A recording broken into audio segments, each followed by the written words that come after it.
बिस्मिल्लाहिर्रहमानिर्रहीम। Dear student, अस्सलाम वालेकुम। आज जो है ना हमने अपने चैनल में पहला फर्स्ट लेक्चर जो है ना उसका इंट्रोडक्शन होगा, और उसमें थोड़ा सा ये है कि आपको चैनल के बारे में बता देते हैं कि स्टूडेंट की वजह से हमने जो है ना ये चैनल लॉन्च किया है, जिसका नाम है पाथवे टू सक्सेस। तो इसमें हमने जो है ना आपको डिटेल जो है ना लेक्चर प्रोवाइड करेंगे टॉपिक वाइज। जिस तरह आपका जो यूएचएस का कंटेंट है, खासतौर पे जिस तरह नर्सिंग सिलेबस है, तो हर एक सिलेबस के मुताबिक हम जो है ना सिलेबस जो लेक्चर है ये अपलोड कर रहे होंगे। तो आपको ये है कि जो भी आपने लेक्चर सुनने हैं ना, वो कम से कम पूरा डिटेल में, अगर एक मतलब आप स्टार्ट कर रहे हैं तो आपको चाहिए कि पूरा लेक्चर सुने, क्योंकि आपको पता है कि फार्मा एक ऐसा सब्जेक्ट है, अगर आप उसका कंसेप्ट स्टार्ट से लेंगे तो एंड तक आपको समझ आ रही होगी, क्योंकि ये एक दूसरे के इंटर रिलेटेड होगा। तो आज हम जो है ना पहला टॉपिक स्टार्ट करने जा रहे हैं। पहला फर्स्ट यूनिट है बेसिक फार्माकोलॉजी। तो बेसिक फार्माकोलॉजी के हवाले से अगर हम उसकी बात कर लें, उसकी बेसिक डेफिनेशन की बात कर लें, तो ये एक मेडिकल साइंस है जिसके अंदर हम ड्रग की फार्माकोकाइनेटिक और फार्माकोडायनामिक के बारे में डिटेल स्टडी कर रहे होते हैं। तो अब ये कोई भी ड्रग जाएगी हमारी बॉडी के अंदर, तो इन दोनों प्रोसेस को फॉलो करते हुए अपना मैकेनिज्म ऑफ एक्शन यानी अपना इफेक्ट शो कर रही होगी। तो हम पहले जो है ना इसको फार्माकोकाइनेटिक और फार्माकोडायनामिक को जो है ना पहले देख लेते हैं, उसके बाद जो है ना फर्दर हम डिटेल देखेंगे। तो सबसे पहले हमारे पास फार्माकोकाइनेटिक्स है। तो फार्माकोकाइनेटिक और फार्माकोडायनामिक में फार्मा का जो है ना वर्ड ये कॉमन है। तो फार्मा का मीन होता है वर्ड ड्रग या मेडिसिन। तो काइनेटिक्स या डायनेमिक में यहाँ पे आके डिफरेंस हो रहा है, यानी ये दोनों अलग अलग जो है ना हमें इसकी डेफिनेशन के हवाले से अगर देख लें तो ये अलग अलग से हमें नजर आ रही है। तो फार्माकोकाइनेटिक्स के अंदर हम क्या पढ़ रहे होते हैं, अगर इसको सिंपल वर्ड में समझना चाहें तो हम ये लिख सकते हैं कि what does the body do drug, यानी जब कोई भी ड्रग बॉडी के अंदर जाएगी तो उसके बाद ये बॉडी उस ड्रग के साथ क्या बिहेवियर करेगी, यानी किस किस स्टेप से उसको गुजारेगी। तो ये तमाम के तमाम जो स्टेप बाय स्टेप जो जिस जिस प्रोसेस से गुजर रही होगी ड्रग, उस प्रोसेस को, इस स्टडी को डिटेल जब स्टडी कर रहे होंगे तो इसको हम फार्माकोकाइनेटिक्स बोल रहे होंगे। तो उसके बाद अगर फार्माकोडायनामिक की बात कर ले तो इसमें क्या होगा कि जब अब पहले हमने ये देखा कि बॉडी ड्रग के साथ क्या बिहेवियर कर रही है, किस तरह सा इफेक्ट मतलब शो कर रही है, क्या क्या उसको किस किस स्टेप से गुजरना पड़ रहा है ड्रग को। अब हम ये देख रहे हैं कि अब ड्रग जब डिजॉल्व हो गई है, मुख्तलिफ प्रोसेस से गुजर गई है, तो अब उसने बॉडी के साथ क्या करना है। तो अब फार्माकोडायनामिक में हम यही देख रहे होते हैं what what does drug do the body, कि अब ड्रग जो है ना ये बॉडी के साथ क्या क्या बिहेवियर शो करेगी। पहले बॉडी के साथ हमने देखा कि ड्रग के साथ वो क्या बिहेवियर हो रहा है, अब हम ड्रग का देख रहे हैं। तो अब दोनों ब्रांचेज को दोनों जो है ना अलग अलग टर्मिनोलॉजी को समझने के लिए आपको सिर्फ एक ही ये वर्ड याद रखना चाहिए। फार्माकोडायनामिक के अंदर डी है, और यहाँ पे भी डी का जो है ना वर्ड यानी ड्रग के जो शुरू हो रहा है ये डी से शुरू हो रहा है। तो आप देखेंगे कि फार्माकोडायनामिक वो भी डी से है और ड्रग भी डी से है। तो आप यहाँ से इसको हिंट यानी ट्रिक के तौर पर याद रख सकते हैं कि फार्माकोडायनामिक में जब भी बात करेंगे तो यहाँ पे ये लिखेंगे, ये पढ़ेंगे कि what does drug do the body. तो हमें ये पता चलेगा कि अब फार्माकोडायनामिक में हम ये पढ़ रहे हैं कि जो ड्रग है ये बॉडी के साथ क्या बिहेवियर, यानी क्या इफेक्ट, किस किस्म का इफेक्ट देखने को मिल रहा है। आगे हम इसका जो है ना फर्दर डिटेल स्टडी जब करेंगे तो वहाँ आपको मजीद डिटेल मिल जाएगी। तो अब हम यहाँ पे अभी पहली टर्मिनोलॉजी फार्माकोडायनामिक को थोड़ा डिटेल में पढ़ते हैं, ठीक है। तो जहाँ पे जो ड्रग होती है आपको बताया है कि इसमें हमने पहले इसकी डेफिनेशन में पढ़ा है what does body do the drug, कि अब बॉडी जो है ना ड्रग के साथ क्या बिहेवियर कर रही है, किस तरीके से ट्रीट कर रही है उसको।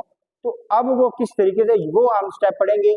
तो इन 4 स्टेप में से कोई भी ड्रग जो बॉडी के अंदर जा रही है तो इन 4 स्टेप से गुजर रही होगी। एड से मुराद क्या, ए से क्या मुराद है एब्जॉर्प्शन, डी से मुराद है डिस्ट्रीब्यूशन, एम से मुराद मेटाबॉलिज्म, और ई से मुराद होगा एलिमिनेशन।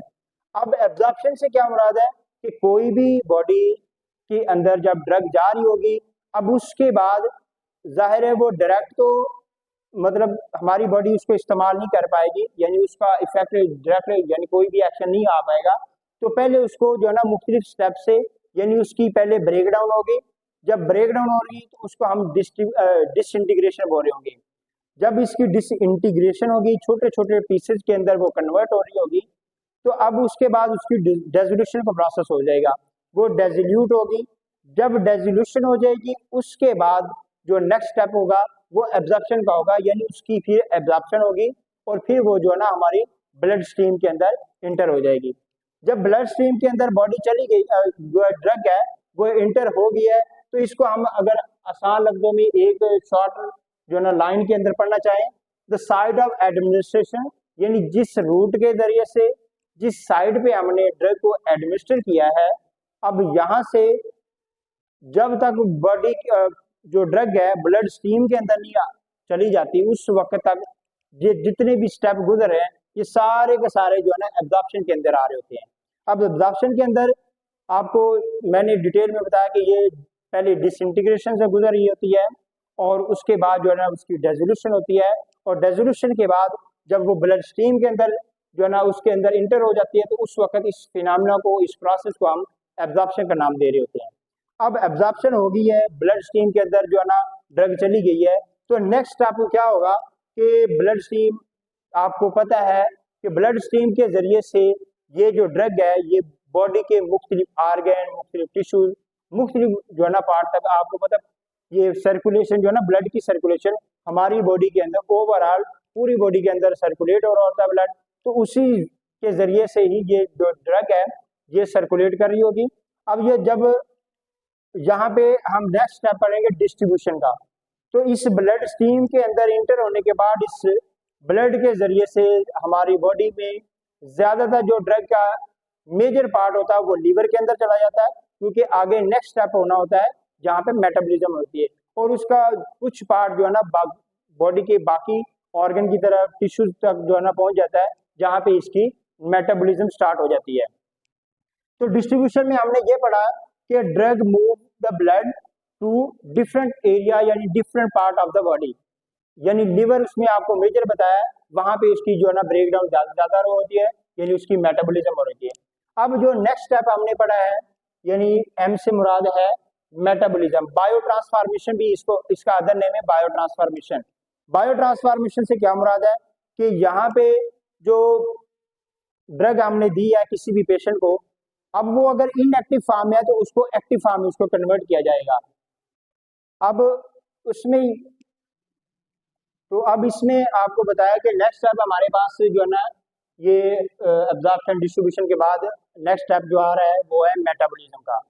तो मेटाबॉलिज्म में क्या है कि इसमें ड्रग जो है वो अगर इनएक्टिव फॉर्म में है तो उसको एक्टिव फॉर्म में कन्वर्ट किया जाएगा। तो अक्सर आप जो ड्रग के बारे में पढ़ेंगे ये प्रो ड्रग है, प्रो ड्रग का मतलब होगा इनएक्टिव फॉर्म में। तो अब यहाँ पे क्या होगा कि इसको जो है ना इनसॉल्युबल से सॉल्युबल पार्ट, यानी वन फॉर्म से अदर फॉर्म के अंदर कन्वर्ट किया जाएगा, इसलिए हम इसको जो है ना बायो ट्रांसफॉर्मेशन बोल रहे हैं, यानी एक फॉर्म से दूसरी फॉर्म में, यानी इनएक्टिव से एक्टिव फॉर्म में ये कन्वर्ट हो रही है। तो इसमें क्या हो रहा है कि मेजर जो है ना हमारा जो लिवर है उस वहां पे जो है ना मेटाबॉलिक प्रोसेस हो रहा होता है। मेटाबॉलिज्म का आगे फर्दर जो है ना एक डिटेल से हम जो है ना अलग से इसका लेक्चर बनाएंगे, इसका फर्दर जो है ना नेक्स्ट इसके फेज 1 और फेज 2 रिएक्शन है उसका भी हम जो है ना नेक्स्ट अलग से लेक्चर बना देंगे, क्योंकि यहाँ पे हम डिटेल मेंशन कर रहे हैं। तो आगे नेक्स्ट जो है ना हमारी बॉडी के अंदर जो ड्रग है इन स्टेप से जो गुजर रही है, यानी फार्माकोकाइनेटिक्स के स्टेप से जो गुजर रही है, लास्ट स्टेप है हमारे पास एलिमिनेशन का। अब एलिमिनेशन का प्रोसेस क्या होता है कि जब हमारी बॉडी के अंदर कोई भी ड्रग जो हम दे रहे हैं वो अपना स्पेसिफिक एक्शन शो कर देती है। अब उसका जो मेटाबोलाइट्स वगैरह जो मिलते हैं हमें, यानी टॉक्सिक हो सकते हैं, टॉक्सिक केमिकल की फॉर्म में हो सकते हैं, तो अब उनको बॉडी हमारी जो है ना बॉडी से रिमूव करना होता है। तो बॉडी से रिमूव करने के प्रोसेस को हम एलिमिनेशन का नाम दे रहे होते हैं। तो अब ये जो ड्रग है ये मुख्तलिफ जो है ना पाथवे को, मुख्तलिफ रूट को इस्तेमाल करते हुए बॉडी से एलिमिनेट हो जाती है। तो यहाँ पे हम जो है ना ब्रीफ से जो है ना इसके रूट बता रहे हैं। तो सलाइवा की कंडीशन में यानी सलाइवा से भी जो है ना कुछ स्पेसिफिक टाइप की जो ड्रग्स होती हैं वो सलाइवा से जो है ना रिमूव आउट हो रही होती हैं, कुछ होती हैं वो मिल्क से जो है ना रिमूव आउट हो रही होती है। और इसी तरह जो मेजर पोर्शन होता है जो वाटर सॉल्युबल होती है, मेजरली वाटर सॉल्युबल जो ड्रग होती है वो ज़्यादातर यूरिन के जरिए से हमारी बॉडी से एक्सक्रीट आउट हो रही है। उसके बाद गैसेस फॉर्म में भी है, स्टूल की फॉर्म में, और जो फैट सॉल्युबल जो ड्रग ज़्यादातर होती है वो उनका जो मेजर पोर्शन होता है वो हमारी बॉडी से अगर एलिमिनेट हो रहा है तो वो स्टूल की फॉर्म में जो है ना हमारी बॉडी से एलिमिनेट हो जाता है। तो अब हमने ये पढ़ लिया कि जो ड्रग है, जो फार्मेकोकाइनेटिक्स अगर ड्रग की पूछी जाए तो ये इन 4 स्टेप से गुजरने के बाद जो है ना ड्रग हमारी बॉडी में एब्जॉर्ब हुई, फिर डिस्ट्रीब्यूट हुई और फिर मेटाबॉलिज्म यानी उसका एक्शन हो गया, और एक्शन शो करने के बाद अब उसके जो मेटाबोलाइट है जो वेस्ट मटेरियल के तौर पे या टॉक्सिक मटेरियल है वो बॉडी से इन रूट के जरिए से बॉडी से रिमूव आउट कर दिए जाएंगे। अब उसके बाद जो है ना ये यहाँ तक आपको ब्रीफ सा फार्मेकोकाइनेटिक्स के बारे में बताया है। अब हम जो है ना नेक्स्ट जो है ना मूव करते हैं कि जो ड्रग हम इस्तेमाल कर रहे हैं किस किस रूट को फॉलो करते हुए उसमें जो है ना अपना हम इस्तेमाल करवा सकते हैं। तो रूट ऑफ एडमिनिस्ट्रेशन नेक्स्ट हमारा टॉपिक ये होगा कि हम कोई भी ड्रग है उसको किस रूट के जरिए से दें तो उसका इफेक्ट, उसका एक्शन जो है ना हमारा जो गोल होगा अचीव कर सकेगा। तो इसके लिए हमारे पास जो है ना पहले 1-2 इम्पोर्टेंट पॉइंट सुन लें कि कोई भी हमने जब रूट ऑफ एडमिनिस्ट्रेशन किसी भी ड्रग के लिए सेलेक्ट करना है तो उसके लिए हमें पहले ये 2-3 पॉइंट को गौर से देखना होगा। क्या है कि सबसे पहला ड्रग की प्रॉपर्टी को देखना होगा कि ड्रग की प्रॉपर्टी किस तरह की है, वाटर सॉल्युबल है, लिपिड सॉल्युबल है या किस तरह की है, उस बेस पे हम इसको सेलेक्ट कर रहे होंगे रूट ऑफ एडमिनिस्ट्रेशन को। और दूसरी बात ये है कि अब उसकी ड्रग की फॉर्म किस तरह की है, सॉलिड फॉर्म में है या वो लिक्विड फॉर्म में है या वो जो है ना नेदर ड्रॉप की फॉर्म है, किस तरह की यानी उसकी फिजिकल शेप यानी फिजिकल फॉर्म किस तरह की है, उस बेस पे हम जो है ना देख रहे होंगे। और फिर जो है ना इसका क्या कहते हैं कि हम इसका रूट ऑफ एडमिनिस्ट्रेशन सेलेक्ट कर रहे होंगे। अब उसके बाद जो है ना हमारा मेन थेरेप्यूटिक ऑब्जेक्टिव क्या है कि हम किस तरह का रिस्पॉन्स जा रहे हैं। हमें अगर emergency response for rapid response चाहिए तो हम उसके लिए कौन सा रूट इस्तेमाल करें। तो उसके लिए आपको पता है कि हम अगर इमरजेंसी कंडीशन में इस्तेमाल कर रहे होंगे तो उसके लिए हमें जो है ना आईवी रूट इस्तेमाल करना पड़ेगा। इसी तरीके से अगर हम डिले रिस्पॉन्स चाह रहे हैं तो उसके लिए ओरल रूट को भी इस्तेमाल कर। तो मतलब कहने का है हमारा ऑब्जेक्टिव किस तरह का है, ऑनसेट ऑफ एक्शन किस तरह का है, रैपिड है या स्लो है, यानी उसको जो लॉन्ग टर्म थेरेपी के लिए यानी इसका थेरेप्यूटिक जो ऑब्जेक्ट बताया जा रहा है कि वो लॉन्ग टर्म के लिए या शॉर्ट टर्म के लिए है। तो इस तरह के ये जो 3-4 पॉइंट आप लोगों को बता दिए तो ये पहले हम नोट करेंगे। उसके बाद जो है ना हम किसी भी पेशेंट के लिए जो भी ड्रग हम दे रहे हैं उसका रूट ऑफ एडमिनिस्ट्रेशन जो है ना सिलेक्ट कर रहे होंगे। अब उसके बाद जो है ना हमारे पास नेक्स्ट ये आता है कि इसकी टाइप्स कौन कौन सी हैं, जो कि जिस रूट के जरिए से हम ये ड्रग एडमिनिस्ट्रेट कर रहे हैं तो उसके अंदर हमारे पास कौन कौन से ऐसे रूट हैं जिसके जरिए से हम कोई भी ड्रग जो है ना बॉडी के अंदर इंसर्ट कर सकते हैं, इंटर करवा सकते हैं। तो इसके अंदर मेजर जो उसकी रूट ऑफ एडमिनिस्ट्रेशन है तो उसके अंदर है एंट्रल है, पेरेंट्रल है, टॉपिकल है, और उसके बाद अदर्स के में आता है। अदर्स के अंदर ये आ रहे हैं ओरल इनहेलेशन है, नेजल इनहेलेशन है, इंट्राथिकल है, टॉपिकल है, ट्रांसडर्मल है, रेक्टल है। तो ये अदर रूट ऑफ एडमिनिस्ट्रेशन के अंदर आता है इन तीनों के अलावा। तो सबसे पहले जो है ना हम एंट्रल के बारे में पढ़ते हैं। एंट्रल का मतलब होता है माउथ, यानी ऐसी ड्रग जब हम माउथ के जरिए से किसी भी पेशेंट को जब दे रहे होंगे तो हम ये बोल सकते हैं कि एंट्रल रूट के जरिए से हम दे रहे हैं। अब एंट्रल रूट के जरिए से फर्दर जो है ना आगे इसको सब डिवीजन इसकी की गई है। तो ओरल रूट ऑफ एडमिनिस्ट्रेशन है और सबलिंगुअल है। जब हम ओरल रूट के जरिए से दे रहे हैं यानी ये जो है ना माउथ के जरिए से दे रहे हैं तो वो स्टोमक के अंदर जो फर्दर जो है फार्मेकोकाइनेटिक्स के स्टेप से वो गुजर रही होगी तो उसको हम ओरल रूट को बोल रहे हैं। और इसमें ज़्यादातर जो ड्रग दी जा रही होती है वो सॉलिड फॉर्म में होती है और उसके बाद लिक्विड फॉर्म में भी हो सकती है जिस तरह सिरप की फॉर्म है, ठीक है। उसके बाद हमारे पास एक एंट्रल रूट का एक सब डिवीजन के अंदर आ रहा है सबलिंगुअल या बक्कल। अब इसके अंदर जो भी हम ड्रग दे रहे होते हैं वो ऐसी ड्रग होती है जिसका हमें डायरेक्ट जो है ना ब्लड स्ट्रीम के अंदर एब्जॉर्प्शन फौरन चाहिए होती है, ठीक है, और बाद का जो है ना हमें उसका लोकल इफेक्ट जो है ना इफेक्ट चाहिए होता है। तो उसके लिए हम सब लिंगुअल का इस्तेमाल कर रहे हैं। सब लिंगुअल का मतलब होता है अंडर द टंग, यानी कोई भी ड्रग जब हम दे रहे हैं अगर यानी जुबान के नीचे यानी अंडर द टंग रख रहे हैं तो उसको हम सब लिंगुअल का नाम बोल सकते हैं या बक्कल केविटी के अंदर दे रहे होते हैं। अब इसके अंदर एंटर रूट ऑफ एडमिनिस्ट्रेशन के कुछ एडवांटेज भी हो सकते हैं, कुछ डिसएडवांटेज भी होंगे।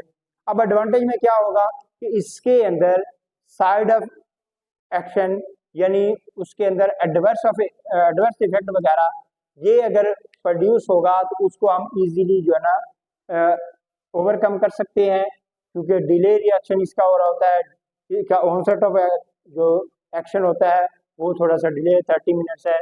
अगर खुदा न खास्ता हमसे ओवरडोज हो गई है या किसी वजह से एडमिनिस्ट्रेशन जो है ना गलत हो गया है तो हम फौरन एंटीडोट का इस्तेमाल करके जो है ना इसके इफेक्ट को जो है ना न्यूट्रलाइज कर सकते हैं।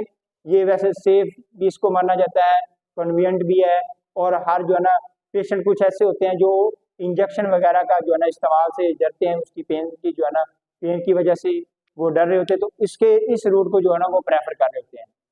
और इसके अगर डिसएडवांटेज की तरफ अगर आ रहे हो तो इसको हम इमरजेंसी की कंडीशन में नहीं दे रहे होंगे, क्योंकि इसका जो ऑनसेट ऑफ एक्शन है वो थोड़ा सा डिले होता है, इसलिए हम इसको जो है ना प्रेफर नहीं कर रहे होते। तो आगे हमारे पास जो है ना नेक्स्ट रूट ऑफ एडमिनिस्ट्रेशन है पेरेंटल यानी पैरा एंट्रल। इसको अगर दो हिस्सों में डिवाइड करें तो ये है पैरा यानी पैरा एंट्रल।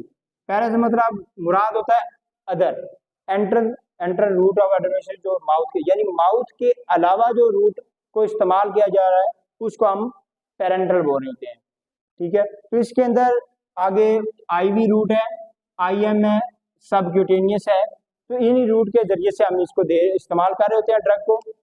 तो इसमें क्या होता है कि आईवी रूट के जरिए से जब भी हम कोई भी ड्रग दे रहे होंगे ये उसी वक्त ही इस्तेमाल किया जा रहा होगा कि जब कोई भी ड्रग ओरल रूट के जरिए से कर दी जाए तो उसकी जीआईडी के अंदर एब्जॉर्प्शन जो है ना डिस्टर्ब यानी प्रॉपर एब्जॉर्प्शन नहीं हो पाती, तो इस वजह से हम इस रूट ऑफ एडमिनिस्ट्रेशन को इस्तेमाल कर रहे हैं। या दूसरा ये होता है कि हमारा जो मेन ऑब्जेक्टिव होता है हम कोशिश कर रहे होते हैं कि इमरजेंसी कंडीशन में इसको इस्तेमाल करते हैं, तो इस वजह से हम चाह रहे होते हैं कि आईवी रूट का यानी उसका ऑनसेट ऑफ एक्शन फौरन रैपिडली होता है, इसकी बायो अवेलेबिलिटी वगैरह ये 100% होती है, तो इसलिए जो है ना हम आईवी रूट यानी पेरेंटल रूट को इस्तेमाल कर रहे होते हैं। और इसके जरिए से ज़्यादा जो ड्रग इस्तेमाल की जा रही होती है वो लिक्विड फॉर्म में होती है, वो इसीलिए डायरेक्टली उसकी एब्जॉर्प्शन होती है और वो डायरेक्ट ब्लड स्ट्रीम के अंदर इंटर हो जाती है। और ज़्यादातर के अंदर जो है ना ये एब्जॉर्प्शन का प्रोसेस यानी ये वाला स्टेप नहीं होता, क्योंकि वो डायरेक्टली ब्लड स्ट्रीम के अंदर इंटर हो जाती है और उसके बाद जो है ना फर्दर ये डिस्ट्रीब्यूशन वगैरह मेटाबॉलिज्म प्रोसेस से गुजर रही होती है। तो उसके बाद हमारे पास अदर रूट ऑफ एडमिनिस्ट्रेशन के अंदर ये आप लोगों को बताया ओरल इनहेलेशन के लिए इनहेल कर रहे होते हैं ओरल रूट के जरिए से या नेजल केविटी के जरिए से इनहेल करवाया जा रहा होता है, कुछ गैसेस फॉर्म में जो है ना हमारे पास ड्रग मौजूद होती है। उसके बाद है इंट्राथिकल, ये जो है ना डायरेक्टली हमारे सेरिब्रोस्पाइनल फ्लूइड यानी सीएनएस के अंदर इंसर्ट किया जा रहा होता है। तो ये ज़्यादातर सीएनएस से रिलेटेड जो डिसऑर्डर होते हैं उनको ट्रीट करने के लिए हम इस्तेमाल करवा रहे होते हैं। टॉपिकल, आपको पता है टॉपिकल हम स्किन सरफेस के ऊपर इस्तेमाल करवा रहे होते हैं। ट्रांसडर्मल पैचेस की फॉर्म में आ रहे होते हैं। और उसके बाद है रेक्टर, ये रेक्टर रूट को इस्तेमाल करते हुए हम ड्रग का इस्तेमाल। अब जितने भी हमने रूट ऑफ एडमिनिस्ट्रेशन पढ़े हैं इनमें जो है ना मैक्सिमम जो है ना ड्रग आप जो इस्तेमाल कर रहे हैं इन रूट के जरिए या एंट्रल रूट को इस्तेमाल करते हैं या पेरेंटल रूट को इस्तेमाल करें। देखिए स्पेसिफिक कुछ ऐसे पेशेंट होते हैं या स्पेसिफिक कंडीशंस होती है जिनमें अदर रूट को भी इस्तेमाल किया है, या स्किन डिसऑर्डर जितने भी है उसके लिए हम टॉपिकल रूट का इस्तेमाल ज़्यादातर कर रहे होते हैं। तो यहाँ तक जो है ना अगर आप लोगों को कोई क्वेश्चन होगा तो आप कमेंट बॉक्स में जो है ना हमें कमेंट कर सकते हैं, हम आपका जो है ना ज़रूर जो है ना उसका रिस्पॉन्स कर रहे होंगे। और उसके अलावा अगर आप इस चैनल पे नए हैं तो आप सब्सक्राइब कर दें ताकि आपको डे बाय डे जो हमारे चैनल पे ये लेक्चर अपलोड हो रहे हैं वो आप तक फ़ौरन जो है ना पहुँच जाए। तो आपको फिर यही कहा जाता है कि ये सिर्फ स्टूडेंट के लिए ही बनाया गया है, तो स्टूडेंट का ही फ़ायदा होना चाहिए। तो आपको यही कहा है आप अपने दोस्तों को बताएं ताकि उनका भी फ़ायदा हो। आपको जो भी टॉपिक बताया जाएगा इंशाल्लाह एक सिंपल वे से और आपके लेवल पे आके आपको समझाया जाएगा, आपके कंसेप्ट इंशाल्लाह क्लियर कर जाएंगे और आपकी रिकमेंडेड बुक से जो है ना इसको हम जो है ना सेलेक्ट कर रहे होंगे। तो इंशाल्लाह नेक्स्ट जो हमारा टॉपिक होगा वो इंशाल्लाह नेक्स्ट आपको लेक्चर में मिल जाएगा। अल्लाह हाफिज़। आप में इसमें अगर मतलब स्क्रीनशॉट लेना चाह रहे हैं व्हाइट बोर्ड का तो मैं साइड पे हो जाता हूँ, तो ये थोड़ा सा क्लोज करेंगे, आप जो है ना आसानी के साथ इसकी स्क्रीनशॉट ले सकते हैं।